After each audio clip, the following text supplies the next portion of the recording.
Hello and welcome to Professionally Speaking. I'm your host Rahan Ali Mohammed, and welcome to episode 7, the second last episode of this season.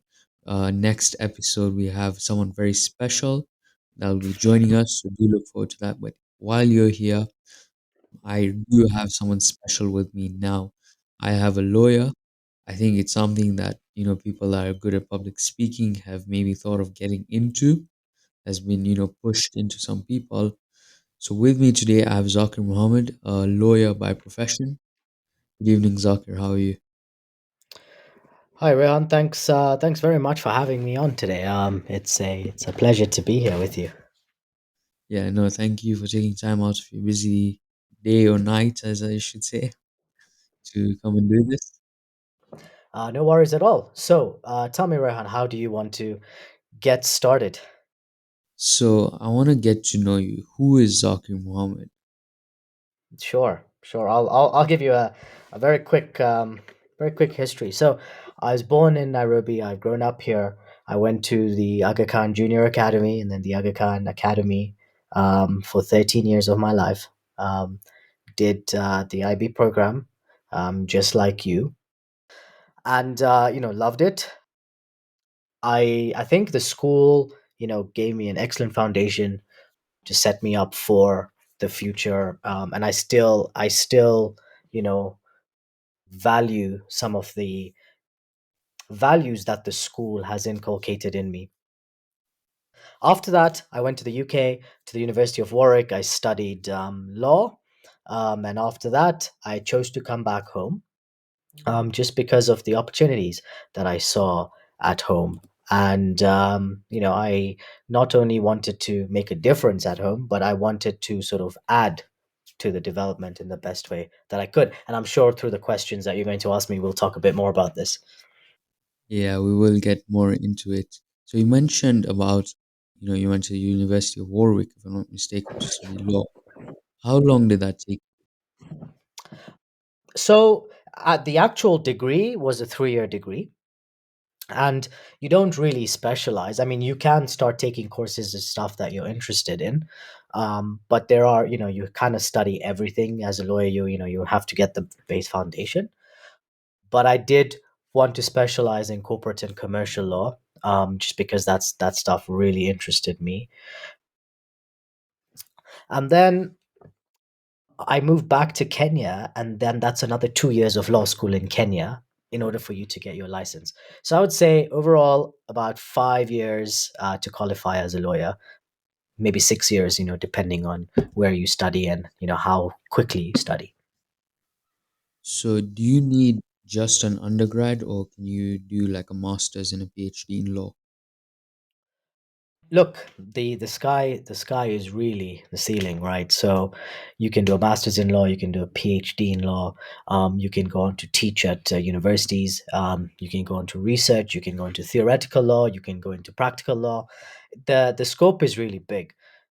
If you study in the UK, it's an undergrad degree. If you study in North America, so the US and Canada, it's a postgraduate degree. So you'd kind of do an undergrad in something else you're interested in and then go to law school. So it varies per jurisdiction. In Kenya, if you study here, it's also an undergrad degree, but it's a 4 year course, not a 3 year course. So why did you become a lawyer? I mean, there's so many professions out there. I Yeah, mean, I know the viewers for the last 6 episodes have seen all these different professions. So why become a lawyer? right. It's a good question, man. You know, I unfortunately don't have an answer that goes along the lines of it was my calling. It really wasn't. I didn't know I wanted to become a lawyer till I was in DP1. And even then, I still didn't know I wanted to become a lawyer. When I was in law school, I still wasn't sure I wanted to become a lawyer. But I'll tell you why I got into the field of law. It's because I thought that okay, one, it was interesting to learn about the law, but I didn't go into law wanting to become a lawyer. I went into law because I wanted to learn and I wanted to structure my thinking. I wanted to have a very good foundational degree so that I'm setting myself up for the future. So whatever I did after doing my law degree, I always had a good foundation. That was the thinking. Me becoming a lawyer was actually opportunistic. It was because I was offered certain jobs and in certain companies, and I chose to take that. And then, I just grew into my role. So, I mean, it was a very practical approach I took. And yeah, you're right. I could have literally been anything, but I guess this is the logical route I took. So, I mean, you mentioned you got into it for learning and all. So, are you happy being a lawyer? Am I happy being a lawyer? It's an interesting question. I'm happy with what I do, and I'm happy that I'm able to use my skills to apply myself in my everyday job, and sort of the impact that my job makes to the greater community. And we can talk a bit about that later on. I'm happy that I became a lawyer because I would say what I'm happy about is what it's the skills it's given me. If I'd become an architect, if I had become a doctor, if I'd become a businessman, if I'd become an economist, whatever it may be, I think I would still be happy, as long as I was applying my skills sort of to one, make an impact, but to also earn a decent living. So I think that's, it's a good balance. So overall, yeah, I would say I'm happy. So, you mentioned two things that I want to pick up on. One was skills. What skills, by going to university and studying law, have you gained from, studying law? Yeah. Yeah. Look, I guess it varies per individual, right? You get out as much as you put in. And what law really taught me was that, one, how do you apply yourself? You've got a set of facts or a set of circumstances in life. How do you take these circumstances and facts and make the most out of it? I'll give you an example. You go to a supermarket, right? And you've got five types of lettuce to buy. How do you process all that information, go to the till and pick, not only the cheapest, but the one that's got the best quality, the one that's packaged in the most sustainable way, the one that's grown in the most sustainable way. So it's applying all these different skill sets and, then getting the outcome of the product. And that's what it is. It just teaches you, real life skills. What it does in specific is, it gives you, as a lawyer, you've got to synthesize a lot of information and come out with an opinion or a determination, to either help your client or further some research or a case or something. And that's really the skill set I wanted to build. The other thing that law really helped me with, and I think maybe helps other people as well with, is structuring your thinking. How do you take, like we said, a big problem and systematically break it down to come up with a potential solution, going forward. So, another thing you mentioned was a decent living. So, I know this is going to be a bit controversial, but on average, lawyers around the world. Yeah, look, it varies, right? It varies the economy that you're in. It varies on your skill set. It varies based on the company that you're in. It varies on the type of law you're practicing. Varies on what the market needs. And when I say decent living, I don't just mean making money, right? What I mean is, yes, you earn well, but you also are able to give back to the community. You have a decent work life balance, maybe not the best, but a decent work life balance, so that you're able to also, volunteer, do some pro bono projects. So what constitutes a decent living for me is not just the money, right? It's, having this holistic, I'm able to spend time with my friends, with my family. I'm able to volunteer and do the most with my skill set to help the people around me. But what do lawyers make? Look, it really varies, and, some, people will tell you that when you earn money, it's never enough. So it's being grateful for what you have, that makes it a decent living. I think that's a very good quote that it's never enough. And I think I can relate that, back to life. Right. So AI has grown a lot over the past couple of years. What's your view on Yes, it? I love ChatGPT, and I love DALI, and I love Quillbot. Let me tell you why. because they make my life easier, right? Chat GPT, if you use it correctly, can, and by the way, I subscribe to the premium Chat GPT because I just, the way it helps me be more efficient with my tasks is incredible. Of course, I'm not going to plug in confidential information, but it helps you understand concepts. You can plug in complicated thoughts into ChatGPT and say, help me synthesize this information. And it does that for you. It breaks it down, helps you structure your thinking so that when you are drafting or when you're giving advice, you're able to also synthesize the information in a similar way. DALI, when I've got crazy ideas and I'm like, all right, how do I get this to work? Write down my ideas. It prints a picture for me, and then it kind of helps me with my mind map. All right, these are all my ideas. This is how they work together. And Quillbot, honestly, Quillbot helps me draft emails in such an efficient way. If I want to say something and then I don't think it's worded well, I plug it into Quillbot. It helps me rephrase my sentences to perhaps be more friendly or be more direct. However I want it to be. So uh, I think I think AI, is an incredible tool. I know your next question is going to be, is it going to make us redundant? And I'll give you an example, right? I do not think it'll make us redundant, but it will if we do not adapt. Let me give you an example.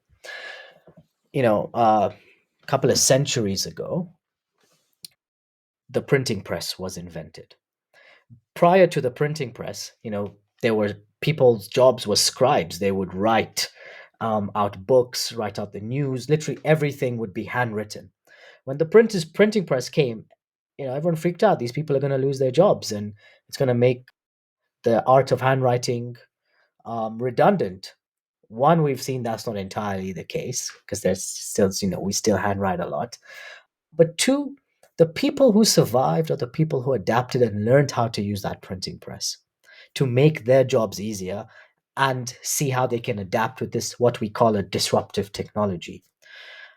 In my opinion, AI is the same thing, right? If we don't learn how to adapt, we will be left behind. But if we try stay ahead of the knowledge curve with AI and make use of it, then our jobs are not going to be redundant because nothing can replace, the quality of human thinking. These are all driven by human thoughts. But if we're not able to understand them, that's when it becomes risky. So I hope I answered that preempted question. Well, I think you answered a question that was not on the list, but I mean, Okay. you gave your opinion and all, and I mean, it's a good thought. I know, the other people on the show have also said similar things. They use Okay. it for make their life easier. So, do you fear that AI could take over your job? I fear that I will not keep up fast enough to understand AI to make use of it. That's my fear. I think jobs and careers are fluid. you know Myself, I've had a couple of career changes in my short career span. Still in law, but focusing on different areas, doing different things. And I think we constantly have to adapt, and my fear is if I get complacent and I'm not able to learn fast enough and adapt, then you get left behind. Then people say, okay, yes, the culprit is AI, but the culprit really is us. We're not keeping ourselves educated fast enough. So, I mean, this AI chat is, I think it's taken the world by storm. And I mean, Yeah. we can go on for this for hours, you know. So, I want to come back to, now. Is, becoming a lawyer competitive? Yeah. Look, in this part of the world, in Kenya, it's extremely competitive. We're seeing the newspaper headlines the past week talking about youth unemployment being extremely high. And these are not people who are not educated, right? These are people who are very well educated. They're all lawyers and they're not finding jobs. In addition to that, there's been a couple of reports by the agencies like World Bank, the UN, all stating that by 2040, Africa's working population is going to be the largest in the world. The problem now is if you have this large working population, but not enough jobs, that's when your unemployment rates get high and naturally very competitive. You also have people living longer now and working longer in their careers. So, they're not freeing up those spots. So, the only way to do this is to ensure sustainable development. So, I know I'm not just talking about law here, I'm talking about just careers in general. And it applies to the legal system. And things like disruptive technologies like artificial intelligence don't help that. They just make that process even harder. So it is very competitive today, and it is going to continue to be competitive. But my advice to people coming in, and I'm still very, very early on in my career as well, is we need to continue upskilling. How do you find a niche that you are, one, passionate about, and two, that adds value in people's lives, and continue educating yourself on that so that you don't get left behind the knowledge curve? It's the only way, honestly, to stay ahead of it, because there's brilliant people coming into the workforce, and it just adds that pressure. So how do you think we can, make sort of the career less competitive? I mean, we keep it sustainable, So for my generation, when they want to become lawyers, there's space for them. How do you think we can do that? Look, I think there's a couple of things, right? The first is, as a profession, we need to be understanding of new people coming in. We need to mentor people coming in, because we also don't want our profession to die out, right? So what we can do is foster a learning environment, and look out for each other so that we're supporting each other. So instead of trying to, you know I mean, competition is good because it keeps the quality up, but it's not good when it becomes hostile. So it's keeping that brotherhood within the fraternity, as they would say, right? But I also think it's supporting young people. A lot of young people are actually turning away from being lawyers because they don't see law as a career of the future. While that might be true to a certain extent, you will always need lawyers. You're always going to need people to help regulate, help give advice, help create structures for society to function and be governed in the right way. You're always going to have human relations, you're always going to have contracts, you're always going to have technologies coming about which need to be regulated. And that's the role of a lawyer. It's to really help people navigate these complex legal landscapes. And they are getting increasingly complex, with AI, with machine learning, with robotics, with the advancement of medical care, and we're seeing in the world with the advancement of this civic society, the movement of the Black Lives Matter movement, with the Me Too movement, with the LGBTQIA plus movement. These are complicated landscapes that people need help navigating, and they're also ethical landscapes that they need help navigating. And so there'll always be a place for a lawyer to be there. We just need to find a way to adapt to the ever changing world so that we stay relevant. So that's my advice I would give to somebody who's trying to come in. I mean, that's, interesting. I mean, you've covered up a whole lot of area, I think it's something that lawyers are not going to go out anytime soon. You know, I was told that, pick a career path that's not going to go out anytime soon, become a lawyer, Yeah. because AI is not going to, become a lawyer for you. So Can would can you I can say, I just say something interesting to you? Just respond to your interesting comment. I think, and to anyone who's listening to this podcast, I think that whatever career you choose, you shouldn't be limited by the confines of that career. I am a lawyer. I started off my career in a private equity firm.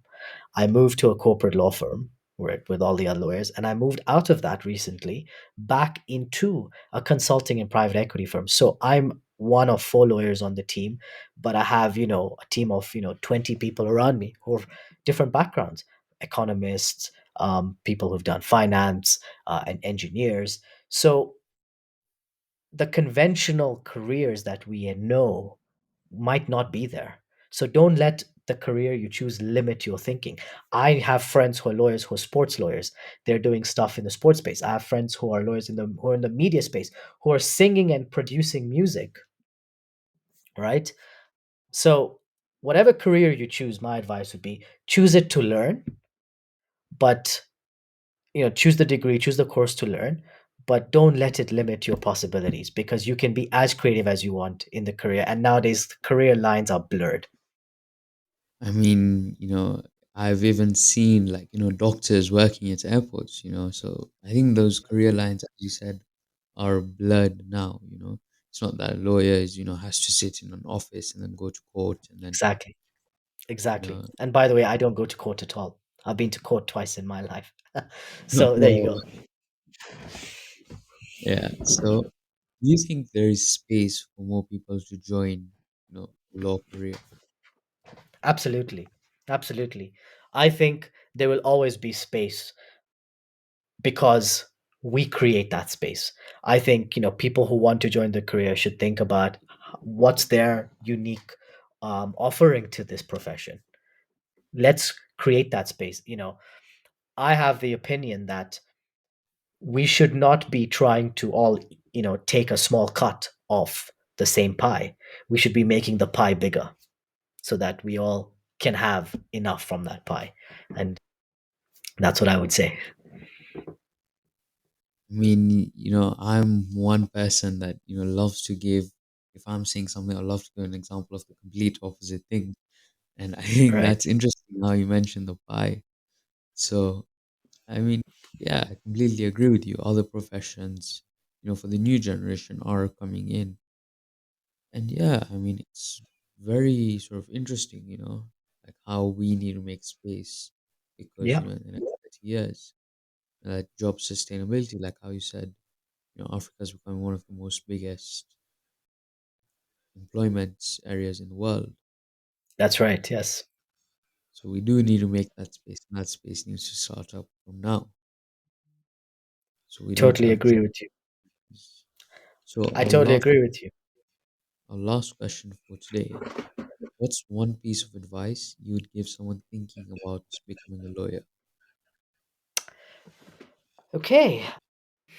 It's good. It's good question, because I'm thinking, what would I tell myself, my younger self 10 years ago when I was just leaving high school, starting off my law degree? And I think I would say, one, there is no shortcut to hard work. There's going to be long nights, many of them for many, many, many years. I'm talking about decades. There's no shortcut to hard work. There is no shortcut to success. It's a long road, not only in law, but in any career, but I'm specifically in law. Two, be focused. Know where you want to go.